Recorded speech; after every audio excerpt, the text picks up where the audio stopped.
ಎಲ್ಲರಿಗೂ ನಮಸ್ಕಾರ.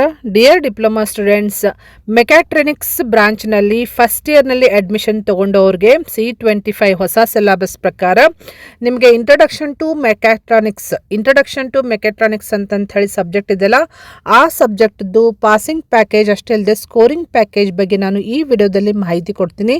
ಈ ವಿಡಿಯೋ ಎಂಟನ್ನು ವಾಚ್ ಮಾಡಿ ನಿಮಗೆ ಸಾಕಷ್ಟು ಮಾಹಿತಿ ಸಿಗ್ತೈತಿ.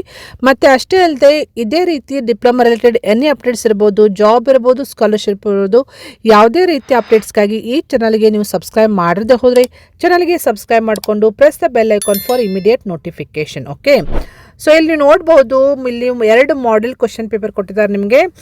ಈ 2 ಮಾಡೆಲ್ ಕ್ವಶನ್ ಪೇಪರ್ ಪ್ಯಾಟರ್ನ್ ಬಗ್ಗೆ ತಿಳ್ಕೊಡ್ರಿ. ಫಸ್ಟ್ ಕ್ವಶನ್ ಪೇಪರ್ ಪ್ಯಾಟರ್ನ್ ಬಗ್ಗೆ ತಿಳ್ಕೊಡ್ರಿ, ಮತ್ತು ಯಾವೆಲ್ಲ ಓದಿದರೆ ನೀವು ಈಸಿಲಿ ಪಾಸ್ ಆಗ್ತೀರ ಅಂತಂತ ಹೇಳಿ ನಾನು ನಿಮಗೆ ಹೇಳ್ತಾ ಹೋಗ್ತೀನಿ. ಓಕೆ, ಸೊ ಇಲ್ಲಿ ಕೊಟ್ಟಂಥ ಇನ್ಸ್ಟ್ರಕ್ಷನ್ ಪ್ರಕಾರ ನಿಮಗೆ ಎಕ್ಸಾಮ್ ಕಂಡಕ್ಟ್ ಮಾಡೋದು, ಫೈನಲ್ ಎಕ್ಸಾಮ್ ಕಂಡಕ್ಟ್ ಮಾಡೋದು ಥಿಯರಿ 100 ಮಾರ್ಕ್ಸಿಗೆ ಕಂಡಕ್ಟ್ ಮಾಡ್ತಾರೆ.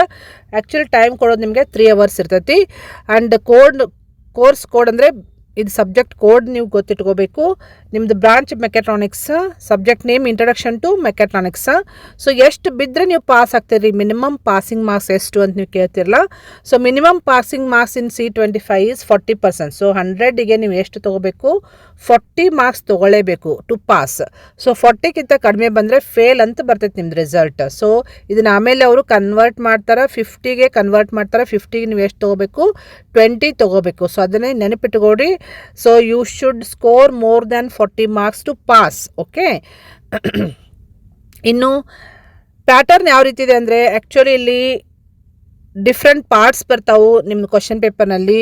Part A, part B, part C, part D ಅಂತಂತ ಹೇಳಿ ಟೋಟಲ್ 4 ಪಾರ್ಟ್ಸ್ ಬರ್ತಾವೆ, ಎ, ಬಿ, ಸಿ, ಡಿ ಅಂತಂತೇಳಿ. So each part is having definite questions with marks. So part ಎದಲ್ಲಿ ನಿಮಗೆ ಬರೋದು ಫಸ್ಟಿಗೆ MCQ ಬರ್ತೈತೆ ನೋಡಿರಿ. ಪಾರ್ಟ್ ಎದಲ್ಲಿ ನಿಮಗೆ first select the correct answer from choices given. So MCQ ಬರ್ತೈತಿ. ಸೊ MCQ ಎಷ್ಟು ಕ್ವಶನ್ಸ್ ಇರ್ತಾವೆ ಅಂದರೆ ಟೋಟಲ್ 15 ಕ್ವಶನ್ಸ್ ಇರ್ತಾವೆ. Each carries 1 mark. So 15 marks ನಿಮ್ಗೆ ಸಿಗ್ತೈತಿ ಪರ್ಫೆಕ್ಟಾಗಿ ಕರೆಕ್ಟಾಗಿ ಆನ್ಸರ್ ಮಾಡಿದರೆ. ಇನ್ಸ್ಟ್ರಕ್ಷನ್ ಏನಂದರೆ ಇಲ್ಲಿ part A questions only the first written answer will be consider for evaluation. So ಫಸ್ಟಿಗೆ ನೀವು ಯಾವ ಆನ್ಸರ್ ಬರೀತಿರಲ್ಲ, ಸೊ ಮಲ್ಟಿಪಲ್ ಚಾಯ್ಸ್ ಕ್ವಶನ್ದಲ್ಲಿ A, B, C, D ಅಂತಂತ ಹೇಳಿ ಚಾಯ್ಸಸ್ ಇರ್ತಾವೆ. ಸೊ ನೀವು ಆನ್ಸರ್ ಬರಿಬೇಕಾದ್ರಾಗೆ ನೀವು A ಅಂತಂತ ಹೇಳಿ ಬರೆದು ಕರೆಕ್ಟ್, ಸಪೋಸ್ ಕರೆಕ್ಟ್ A ಇದ್ದರೆ A ಅಂತ ಬರೀರಿ, ಸಪೋಸ್ B ಇದ್ದರೆ B ಅಂತ ಬರೀರಿ. ಸೊ ಸಿಂಗಲ್ ಆನ್ಸರ್ ಬರೀಬೇಕು. ನೀವು Aನು ಬರೆದು ಮತ್ತೆ Cನು ಬರೆದ್ರೆ, ಸೊ ಇದರಲ್ಲಿ ನೀವು ಫಸ್ಟ್ ಏನು ಬರೆದಿರ್ತಲ್ಲ ಅದನ್ನಷ್ಟೇ ಕನ್ಸಿಡರ್ ಮಾಡ್ತಾರೆ ಆನ್ಸರಿಗೆ. ಸಪೋಸ್ ನೀವು ಫಸ್ಟ್ ಏನು ಬರೆದಿದ್ದು ಕರೆಕ್ಟ್ ಇತ್ತಂದರೆ ಕರೆಕ್ಟ್ ಕನ್ಸಿಡರ್ ಮಾಡ್ತಾರೆ, ರಾಂಗ್ ಇತ್ತಂದರೆ ರಾಂಗ್ ಕನ್ಸಿಡರ್ ಮಾಡ್ತಾರೆ. ನೀವು ಸೆಕೆಂಡ್ ಟೈಮ್ ಏನಾದರೂ ಆನ್ಸರ್ ಬರೆದ್ರೆ ಇದು ರೈಟ್ ಇದ್ರೂ ನೀವು ಫಸ್ಟಿಗೆ ರಾಂಗ್ ಬರೆದ್ರೆ ರಾಂಗ್ ಅಂತಲೇ ಕನ್ಸಿಡರ್ ಮಾಡ್ತಾರೆ. ಅದಕ್ಕೆ ಇಲ್ಲಿ ಕ್ಲಿಯರ್ಲಿ ಮೆನ್ಷನ್ ಮಾಡಿದ್ದಾರೆ ನೋಡ್ರಿ. So here it is clearly mentioned only the first written answer will be considered for valuation. So marks ಕೊಡಬೇಕಾದ್ರೆ ನೀವು ಫಸ್ಟಿಗೆ ಏನು ಬರೀತಿರಲ್ಲ ಆನ್ಸರ್ ಅದನ್ನೇ ಕನ್ಸಿಡರ್ ಮಾಡ್ತಾರೆ. ಅದಕ್ಕೆ ಸೊ ಸರಿಯಾಗಿ ಚೂಸ್ ಮಾಡಿಕೊಂಡು ಆನ್ಸರ್ ಬರ್ರಿ, ಸಿಂಗಲ್ ಆನ್ಸರ್ ಬರ್ರಿ, ಡಬಲ್ ಬರ್ಲಿಕ್ಕೆ ಹೋಗಬೇಡ್ರಿ. ಓಕೆ, ಸೊ ನೆಕ್ಸ್ಟ್ ಇಲ್ಲಿ ಟೋಟಲ್ 15 MCQs ಬರ್ತಾವೆ ನಿಮಗೆ. ಆಮೇಲೆ ಫಿಲ್ ಇನ್ ದ ಬ್ಲ್ಯಾಂಕ್ಸ್ ಬರ್ತೈತಿ ಪಾರ್ಟ್ ಎದೊಳಗೆ 15 ಮಲ್ಟಿಪಲ್ ಚಾಯ್ಸ್ ಕ್ವಶನ್ ಆದಮೇಲೆ ಫಿಲ್ ಇನ್ ದ ಬ್ಲ್ಯಾಂಕ್ಸ್ ಅಂತ ಸೆಕೆಂಡ್ ಸಬ್ ಸೆಕ್ಷನ್ದೊಳಗೆ ಬರ್ತದೆ ನೋಡಿ. Fill in the blanks by choosing appropriate answer from those given in the bracket. So actually ಬ್ರ್ಯಾಕೆಟ್ನಲ್ಲಿ ನಿಮಗೆ ಆನ್ಸರ್ ಕೊಡ್ತಾರೆ. ಸೊ ಇಲ್ಲಿ ಆನ್ಸರ್ ಕೊಟ್ಟಿದ್ದ ಪ್ರಕಾರ ನೀವು ಬರೀಬೇಕು. ಇಲ್ಲಿ ನೋಡಿರಿ, each question is having the answers also in the bracket. 2 answer ಕೊಟ್ಟಾರ. ಸೊ 2 ಆನ್ಸರ್ದಲ್ಲಿ ಇಲ್ಲಿ ನೋಡಿರಿ ಇಂಟ್ ಕ್ಯಾರೆಕ್ಟ್ ಅಂತ ಹೇಳಿ 2 ಆನ್ಸರ್ ಕೊಟ್ಟಾರ. ಸೊ ಇದರಲ್ಲಿ ಯಾವುದು ಸೂಟೇಬಲ್ ಆಗ್ತೈತಿ, ಯಾವುದು ಕರೆಕ್ಟ್ ಇದೆಯಲ್ಲ ಅದನ್ನು ನೀವು ಫಿಲ್ಅಪ್ ಮಾಡಬೇಕಿಲ್ಲಿ. ಸೊ ಆನ್ಸರ್ಸ್ ಇರ್ತಾವೆ, ಅದರಲ್ಲಿ ಪ್ರಾಪರ್ ಆನ್ಸರ್ ನೀವು ಚೂಸ್ ಮಾಡಿ ಬರೀಬೇಕು. So each carries 1 marks. Total 5 ಅಂದರೆ ನಿಮಗೆ 5 ಇಂಟು 1 ಅಂದರೆ ನಿಮ್ಗೆ ಎಷ್ಟು ಮಾರ್ಕ್ಸ್ ಬರ್ತೈತಿ, 5 ಮಾರ್ಕ್ಸ್ ಕರೆಕ್ಟಾಗಿ ನೀವು ಆನ್ಸರ್ ಮಾಡಿದರೆ. ಸೊ ನೆಕ್ಸ್ಟ್ ಪಾರ್ಟ್ ಬಿದಲ್ಲಿ ಏನು ಇನ್ಸ್ಟ್ರಕ್ಷನ್ ಇದೆ ಅಲ್ಲಿ ಸಬ್ ಸೆಕ್ಷನ್ 3ದಲ್ಲಿ ಆನ್ಸರ್ ಎನಿ 5 ಕ್ವಶನ್ಸ್ ಅಂತಿದೆ. So each questions carries 2 marks. So 2 marks ಅಂದರೆ ಟೋಟಲ್ ಎಷ್ಟಾಗ್ತೈತಿ ನಿಮ್ಗೆ 5 ಇಂಟು 2 ಅಂದರೆ 10 ಮಾರ್ಕ್ಸ್ ಆಗ್ತೈತಿ. ಸೊ ಔಟ್ ಆಫ್ 8 ಕ್ವಶನ್ಸ್ ನಿಮಗೆ ಪರ್ಫೆಕ್ಟ್ ಯಾವ ಬರ್ತಾವಲ್ಲ ಒಂದು 5 ನೀವು ಚೂಸ್ ಮಾಡಿಕೊಂಡು ಬರೆದ್ರೆ 5 into 2 is equal to 10 marks ನಿಮ್ಗೆ ಆರಾಮ್ಸೆ ಸಿಗ್ತೈತಿ. ಓಕೆ, ಅದೇ ರೀತಿ ಪಾರ್ಟ್ ಸಿದಲ್ಲಿನೂ ನೋಡ್ಬೋದು ನೀವು ಇಲ್ಲಿ ಪಾರ್ಟ್ ಸಿದಲ್ಲಿ ಆನ್ಸರ್ ಎನಿ 5 ಕ್ವೆಶನ್ ಅಂತಿದೆ ನೋಡಿರಿ ಸಬ್ ಸೆಕ್ಷನ್ 4ದಲ್ಲಿ. ಸೊ ಈಚ್ ಕ್ವೆಶನ್ಗೆ ಎಷ್ಟು ಮಾರ್ಕ್ಸ್ ಇದೆ ಇಲ್ಲಿ 3 ಮಾರ್ಕ್ಸ್ ಇದೆ ನೋಡಿರಿ. ಸೊ ಇಲ್ಲಿ ಔಟ್ ಆಫ್ 8 ಕ್ವೆಶನ್ಸ್ ನೀವು ಎನಿ 5 ಚೂಸ್ ಮಾಡಿಕೊಂಡು ಬರೆದ್ರೆ ಪರ್ಫೆಕ್ಟಾಗಿ ಬರೆದ್ರೆ ನಿಮಗೆ ಮ್ಯಾಕ್ಸಿಮಮ್ ಎಷ್ಟು ಬರ್ತೈತಿ 15 ಮಾರ್ಕ್ಸ್ ಬರ್ತೈತಿ ಇಲ್ಲಿ. ಓಕೆ, ನೆಕ್ಸ್ಟ್ ಪಾರ್ಟ್ ಡಿದಲ್ಲಿ 2 ಸೆಕ್ಷನ್ ಬರ್ತಾವ. ಸೆಕ್ಷನ್ ನಂಬರ್ 1 ಸೆಕ್ಷನ್ ನಂಬರ್ 2 ಅಂತ ಹೇಳಿ 2 ಸೆಕ್ಷನ್ ಬರ್ತಾವ. ಸೊ ಸೆಕ್ಷನ್ ನಂಬರ್ 1ದಲ್ಲಿ ಸಬ್ ಸೆಕ್ಷನ್ 5ದಲ್ಲಿ ಆನ್ಸರ್ ಎನಿ 5 ಕ್ವೆಶನ್ಸ್ ಅಂತಿದೆ ನೋಡಿಸಿ. ಸೊ ಇಲ್ಲಿ ಔಟ್ ಆಫ್ 8 ಕ್ವೆಶನ್ಸ್ ನೀವು ಯಾವುದಾದ್ರೂ 5 ಚೂಸ್ ಮಾಡಿ ಬರೀಬೇಕು ಪರ್ಫೆಕ್ಟ್ ಬರುವಂಥದ್ದು. ಸೊ ಈಚ್ ಕ್ವೆಶನ್ಗೆ ಇಲ್ಲಿ ಜಾಸ್ತಿ ಮಾರ್ಕ್ಸ್ ಇದೆ. ಎಷ್ಟಿದೆ ಅಂದರೆ 5 ಮಾರ್ಕ್ಸ್. ಟೋಟಲ್ ಎಷ್ಟು ಬರ್ತಾವೆ ನಿಮಗೆ 25 ಮಾರ್ಕ್ಸ್ ಬರ್ತಾವೆ. ಓಕೆ, ಕರೆಕ್ಟಾಗಿ ಬರೆದ್ರಿ. ನೆಕ್ಸ್ಟ್ ಸಬ್ ಸೆಕ್ಷನ್ ಪಾರ್ಟ್ ಡಿದಲ್ಲಿ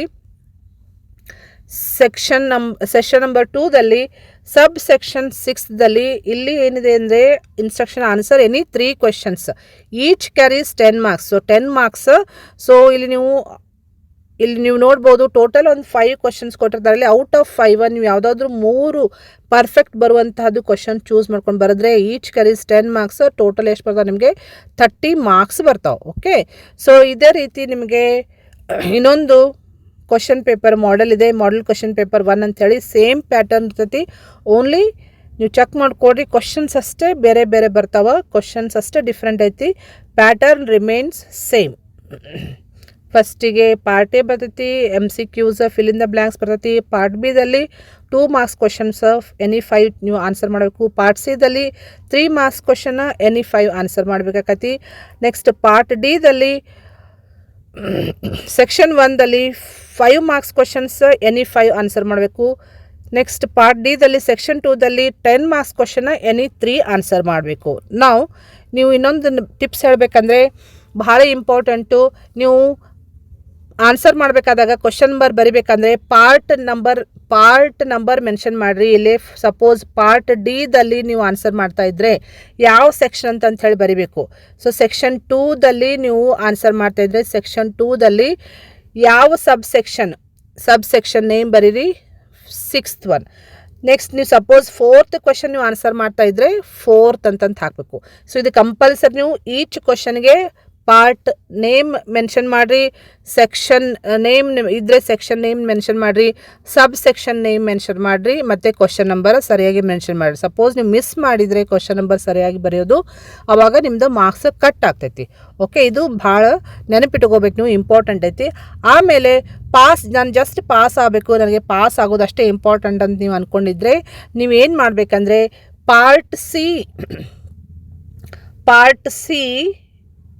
ಮತ್ತು ಪಾರ್ಟ್ ಡಿದಲ್ಲಿ ಸೆಕ್ಷನ್ 1 ಸೆಕ್ಷನ್ 2 ಅಂತಂದು ಬರ್ತಾವ. ಸೊ ಸೆಕ್ಷನ್ 2 ಅಂತ ಬರ್ತಾವಲ್ಲ, so first part C perfect ಮಾಡ್ಕೊಡ್ರಿ. ಪಾರ್ಟ್ ಸಿ ನೀವು ಪರ್ಫೆಕ್ಟ್ ಆನ್ಸರ್ ಮಾಡಿದರೆ 5 × 5 ಎಷ್ಟು ಬರ್ತೈತೆ, ಅದು ಟೋಟಲ್ 25 ಮಾರ್ಕ್ಸ್ ಪಾರ್ಟ್ ಸಿದು. ನೆಕ್ಸ್ಟ್ ಪಾರ್ಟ್ ಡಿದಲ್ಲಿ 10 ಮಾರ್ಕ್ಸ್ ಕ್ವಶನ್ಸ್ ಟೋಟಲ್ ನೀವು 3 ಆನ್ಸರ್ ಮಾಡಬೇಕು, ಅದು ಎಷ್ಟಾಗ್ತೈತಿ 30 ಮಾರ್ಕ್ಸ್. ಸೊ ಟೋಟಲ್ ನಿಮಗೆ 55 ಮಾರ್ಕ್ಸ್ ಬರ್ತೈತಿ. ಸೊ ಪಾರ್ಟ್ ಸಿ ಮತ್ತು ಪಾರ್ಟ್ ಡಿ ದಲ್ಲಿ ಇಲ್ಲಿ ಈ ಕ್ವಶನ್ ಪೇಪರ್ ಮಾಡೆಲ್ದಲ್ಲಿ 2 ಕ್ವಶನ್ ಪೇಪರ್ ಮಾಡೆಲ್ದಲ್ಲಿ ಬರುವಂತಹ ಪಾರ್ಟ್ ಸಿ ಮತ್ತು ಪಾರ್ಟ್ ಡಿ ನೀವು ಪರ್ಫೆಕ್ಟ್ ಎಲ್ಲ ಕ್ವಶನ್ನು ಪರ್ಫೆಕ್ಟಾಗಿ ನೀಟಾಗಿ ಬರೆದು ತೆಗೆದ್ರೆ ಆರಾಮ್ಸೆ ನೀವು ಪಾಸ್ ಆಗ್ತೀರಿ. ಕರೆಕ್ಟಾಗಿ ಪ್ರಾಕ್ಟೀಸ್ ಮಾಡ್ಕೊಡ್ರಿ, ಅವ್ನು ಬರೆದು ಪ್ರಾಕ್ಟೀಸ್ ಮಾಡ್ಕೊಡ್ರಿ. ಯಾವಂದರೆ ಪಾರ್ಟ್ ಸಿದಲ್ಲಿ ಕೇಳುವಂಥ ಕ್ವಶನ್ಸ್ ಮತ್ತು ಪಾರ್ಟ್ ಡಿದಲ್ಲಿ ಕೇಳುವಂಥ ಕ್ವಶನ್ಸ್, ಬೋತ್ ಪಾರ್ಟ್ ಡಿದಲ್ಲಿ ಸೆಕ್ಷನ್ 1 ಸೆಕ್ಷನ್ 2ದಲ್ಲಿ ಕೇಳುವಂಥ ಕ್ವಶನ್ಸ್ ನೀವು ಕರೆಕ್ಟಾಗಿ ಪರ್ಫೆಕ್ಟಾಗಿ ಎಲ್ಲನೂ ಆನ್ಸರ್ಸ್ ಪ್ರಾಕ್ಟೀಸ್ ಮಾಡಿದರೆ ನೀವು ಆರಾಮ್ಸೆ 55 ಸ್ಕೋರ್ ಮಾಡ್ತೀರಿ. ಸೊ ಆ್ಯಕ್ಚುಲಿ ಪಾಸ್ ಆಗಬೇಕಂದ್ರೆ ನಿಮಗೆ 40 ಬಂದರೆ ಸಾಕು, ಅದಕ್ಕಿಂತ ಜಾಸ್ತಿ ಬರ್ತೈತಿ. ಇಲ್ಲಪ್ಪ ನಾನು ಸ್ಕೋರ್ ಮಾಡ್ತೀನಿ ಚೆನ್ನಾಗಿ ಅಂದರೆ better you prepare part B, part C, part ಡಿನೂ 3 ಪಾರ್ಟ್ಸ್ 2 ಕ್ವಶನ್ ಪೇಪರದಲ್ಲಿ ಇರುವಂತಹ ಕ್ವಶನ್ಸ್ ನೀಟಾಗಿ ಪ್ರಾಕ್ಟೀಸ್ ಮಾಡಿ ಪರ್ಫೆಕ್ಟ್ ಮಾಡಿಕೊಡ್ರಿ. ನೀವು ಮೋರ್ ದೆನ್ 50 ಸ್ಕೋರ್ ಮಾಡ್ಬೋದು, ಚೆನ್ನಾಗಿ ಸ್ಕೋರ್ ಮಾಡ್ಬೋದು. ಓಕೆ, ಸೊ ಈ ರೀತಿ ಪ್ರಿಪ್ರೇಷನ್ ಮಾಡ್ಕೊಡ್ರಿ. ಮತ್ತು ಪ್ರಿಪ್ರೇಷನ್ ಮಾಡ್ಕೊಳ್ಳೋಕ್ಕೆ ಇನ್ನೊಂದು ಟಿಪ್ಸ್ ಮಾಡಿದೆ ನಾನು, ಇನ್ 10 ಡೇಸ್ ಕಡಿಮೆ ಟೈಮ್ ಇದೆಲ್ಲ, ಸೊ ಜಸ್ಟ್ ಇನ್ 10 ಡೇಸ್ ನೀವು ಹೇಗೆ ಪ್ರಿಪೇರ್ ಆಗಬೇಕು ಎಕ್ಸಾಮ್ಗೆ, ಟಿಪ್ಸ್ ಏನು ಅಂತ ಹೇಳಿ ನಾನು ಒಂದು ಸೆಪ್ರೇಟ್ ವಿಡಿಯೋ ಮಾಡಿದ್ದೀನಿ. ಆ ವಿಡಿಯೋದೂ ಲಿಂಕನ್ನು ಈ ವಿಡಿಯೋ ಡಿಸ್ಕ್ರಿಪ್ಷನ್ದಲ್ಲಿ ನಾನು ಶೇರ್ ಮಾಡ್ತೀನಿ, ಅದನ್ನು ನೀವು ನೋಡಿಕೊಂಡು ಪ್ರಾಕ್ಟೀಸ್ ಮಾಡಿ ಮಾಡ್ಬೋದು ಟಿಪ್ಸ್ ಯೂಸ್ ಮಾಡಿಕೊಂಡು. ಇನ್ನೊಂದು, ಈ ಕ್ವಶನ್ ಪೇಪರ್ ಮತ್ತು ಸಿಲಾಬಸ್, ಈ ಸಬ್ಜೆಕ್ಟದು ಸಿಲಾಬಸ್ ಮತ್ತು ಕ್ವಶನ್ ಪೇಪರ್ ನಾವು ಎಲ್ಲಿ ಡೌನ್ಲೋಡ್ ಮಾಡ್ಕೋಬೇಕು, ಹೇಗೆ ಡೌನ್ಲೋಡ್ ಮಾಡ್ಕೋಬೇಕಂತೇಳಿ ಅದ್ರ ಮೇಲೂ ನಾನು ಸೆಪ್ರೇಟ್ ವಿಡಿಯೋ ಮಾಡಿದ್ದೀನಿ. ಆ ವಿಡಿಯೋದ ಲಿಂಕನ್ನು ಈ ವಿಡಿಯೋ ಡಿಸ್ಕ್ರಿಪ್ಷನಲ್ಲಿ ನಾನು ಶೇರ್ ಮಾಡ್ತೀನಿ. ಅಲ್ಲಿ ಹೋಗಿ ನೀವು ಕ್ಲಿಕ್ ಮಾಡಿಕೊಂಡು ಕ್ವಶನ್ ಪೇಪರ್ ಹೇಗೆ ಡೌನ್ಲೋಡ್ ಮಾಡ್ಕೋಬೇಕು, ಇವು ಮಾಡೆಲ್ ಕ್ವಶನ್ ಪೇಪರ್ ಇಲ್ಲಿ ಕೊಟ್ಟಿದ್ದಾರಲ್ಲ ಅವನ್ನ ಹೇಗೆ ಡೌನ್ಲೋಡ್ ಮಾಡ್ಕೋಬೇಕಂತೇಳಿ ನಾನು ಶೇರ್ ಮಾಡಿದ್ದೀನಿ. ಅದನ್ನು ಯೂಸ್ ಮಾಡಿಕೊಂಡು ನೀವು ಡೌನ್ಲೋಡ್ ಮಾಡಿಕೊಂಡು ಪ್ರಾಕ್ಟೀಸ್ ಮಾಡಿರಿ. ನಾನು ಇಲ್ಲಿ ಹೇಳಿದಿರೋ ಪ್ರಕಾರ ಪ್ರಾಕ್ಟೀಸ್ ಮಾಡಿರಿ, ಬರೆದು ತೆಗೀರಿ. ಬರೆದು ತೆಗೆದು ಅಟ್ಲೀಸ್ಟ್ ನೀವು ಮೇಲಿಂದ ಮೇಲೆ ಓದಿದರೆ ನಾಳೆ ಎಕ್ಸಾಮಿಗೆ ಯಾವುದೇ ರೀತಿ ಹೆದರಿಕೆ ಇರಲಾದ, ಟೆನ್ಷನ್ ಇರಲಾದ ನೀವು ಆರಾಮ್ಸೆ ಪಾಸ್ ಮಾಡ್ಕೊತೀರಿ. ಸೊ ಇಷ್ಟು ನಾನು ನಿಮಗೆ ಹೇಳಬೇಕಾಗಿತ್ತು. ಇದು ನಿಮಗೆ ಈ ವಿಡಿಯೋ ಯೂಸ್ಫುಲ್ ಅನಿಸಿತ್ತಂದರೆ, ಹೆಲ್ಪ್ ಆಗಿದೆ ಅಂತ ಅನಿಸಿತ್ತಂದರೆ ನಿಮ್ಮ ಫ್ರೆಂಡ್ ಸರ್ಕಲ್ಗೂ ಶೇರ್ ಮಾಡಿರಿ, ಅವ್ರಿಗೆ ಹೆಲ್ಪ್ ಮಾಡಿದೆ ಆಗ್ತೈತೆ. ಓಕೆ, ಮತ್ತು ಇದೇ ರೀತಿ ಅಪ್ಡೇಟ್ಸ್ಗೆ ಈ ಚಾನಲ್ಗೆ ನೀವು ಸಬ್ಸ್ಕ್ರೈಬ್ ಮಾಡಿದ್ರೆ ಹೋರೆ ಚಾನಲ್ಗೆ ಸಬ್ಸ್ಕ್ರೈಬ್ ಮಾಡಿಕೊಂಡು press the bell icon for immediate notification. Thank you dear students.